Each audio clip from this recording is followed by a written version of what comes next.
Okay, मग तुझ्या भावाचं नाव काय आहे? आयुष. आयुष. पूर्ण नाव सांग ना मला.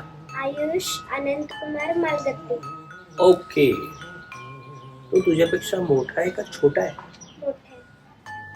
बरं. मग आपल्याला जर असं विचारायचं असेल की भावंड म्हणजे काय, कोणाला म्हणायचं भावंड?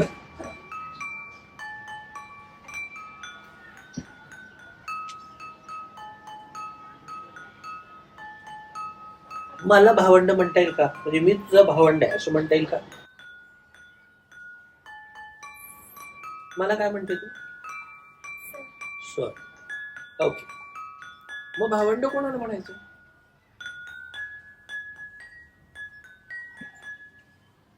भावंड नाव असतं का नातं असतं? नातं असतं. बरोबर. Very good. मग नातं असतं तर नातं म्हणजे काय?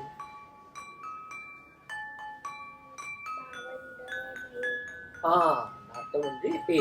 बरोबर.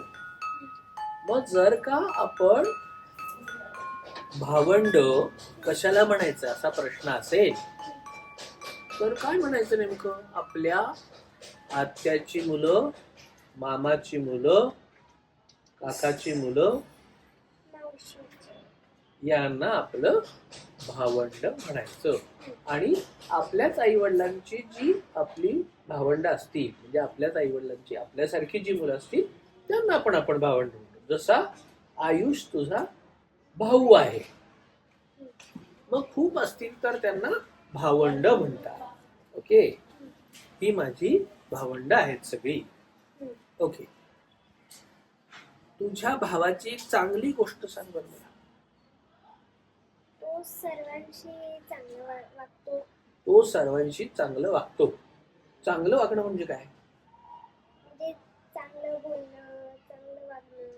चांगलं बोलणं, चांगलं वागणं म्हणजे चांगलं वागणं. बर, अजून काय चांगलं सांगशील? सर्वांसोबत तो मिळतो. सर्वांसोबत तो मिळतो. त्याचं नाव सांगतो. त्याचं नाव सांगतो. त्याचं नाव सांगतो, स्वतःहून ओळख करतो. बरोबर. तो असं घाबरत नाही.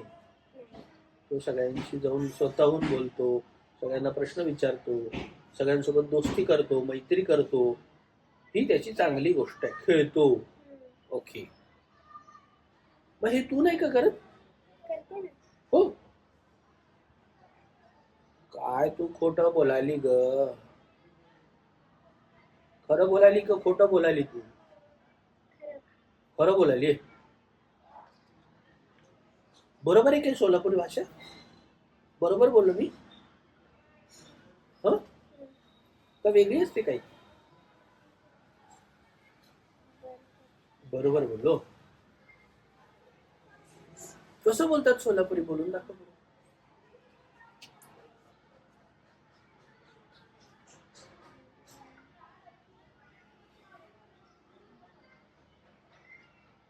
तू काय जेवून आलीस असं विचारायचं असेल तर सोलापूर भाषेत कसं म्हणायचं? जेवले. जेवले.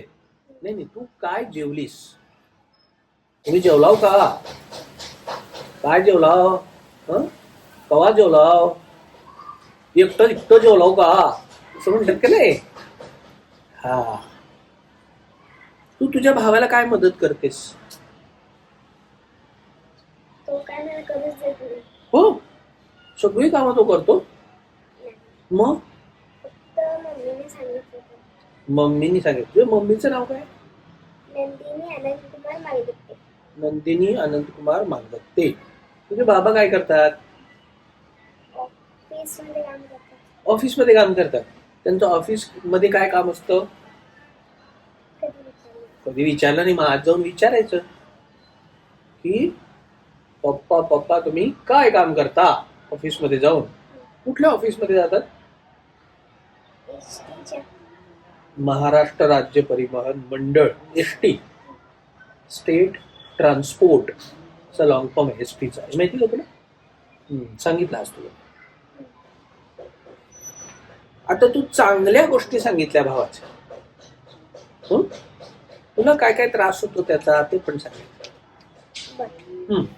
काय त्रास देतो? तो मला मारतो. मारतो तरी तुला आवडतो? आणखीन? आणखी मला शिव्या पण देतो. हो. अच्छा, मग तू त्याला रागवत नाहीस का की शिव्या देऊ नये असं? रागवते पण मम्मी मला गप्पच म्हणते. बर, समजा मी आता आयुष आहे, कसं रागवते तू त्याला? आयुष शांत बस म्हणून. याला रागवणं म्हणतात. कसं रागवतेस? आयुष शांत बस. मी आयुष आहे ना. हा, कसं रागवशील? आयुष शांत बस म्हणते मी.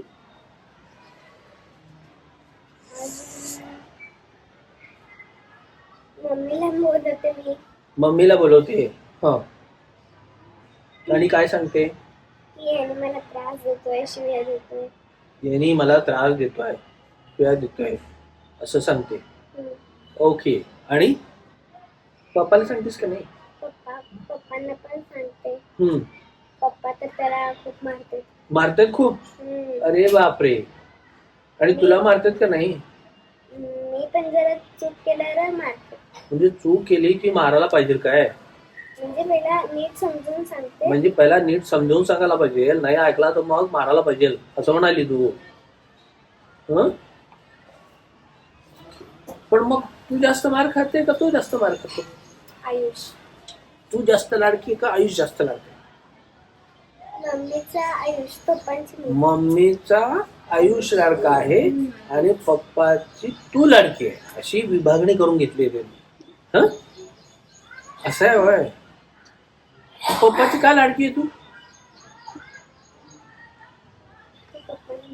ते पप्पांना माहिती. पप्पाला पण इंटरव्ह्यू घ्यायला बोलावं लागतंय बघ. पप्पाला पण बोलावं लागतंय आणि मम्मीला पण बोलावं लागतंय. तुझ्या भावंडांसोबत तू खूप छान वेळ घालवला अशी एक आठवण मला सांग.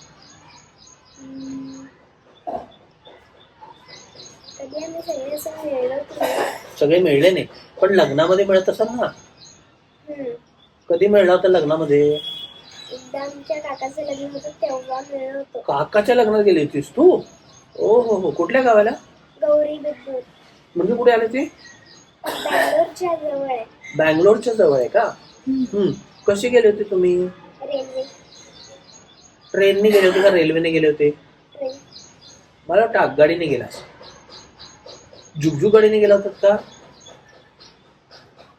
तुम्ही ट्रेनने गेले होते, आगगाडीने गेले होते, जुगजू गाडीने गेले होते, चुकचुक गाडीने गेले होते?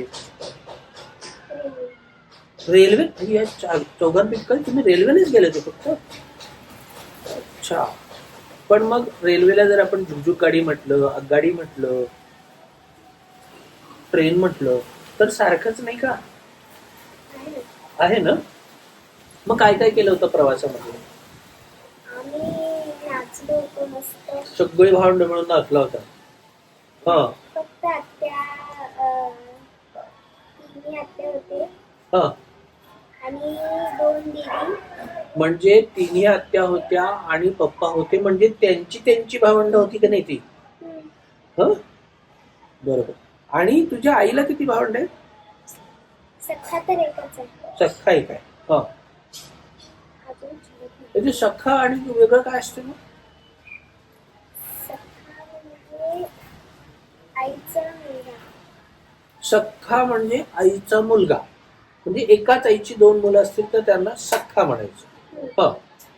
आणि दुसरा?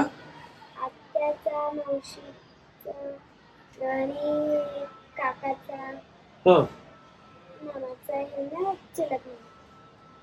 काकाचे जे असतात मुलं त्यांना चुलत म्हणतात. मामाचे जे असतात ते मामे भावंड. आत्याचे जे असतात त्यांना आत्ते भावंड. बरोबर. मावशीची जी मुलं असतात त्यांना मावस भावंड. मामे, आत्ते, मावस. पण मग काकाच्या मुलाला काके भावंड का नाही म्हणत? आत्याच्या मुलाला आत्ते भावंड, मावशीच्या मुलाला मावस भावंड, मामाच्या मुलाला मावस भावंड. मग काकाच्या मुलाला काके भावंड का नाही म्हणत? चुलत का म्हणतात? तर एक मराठीत शब्द आहे चुलता, असा मराठी मधला एक शब्द आहे. चुलता म्हणजे काका. मग चुलत्याची जी मुलं आहेत ती चुलत भावंड. ओके, आलं लक्षात? त्याच्यावरून तो शब्द आहे.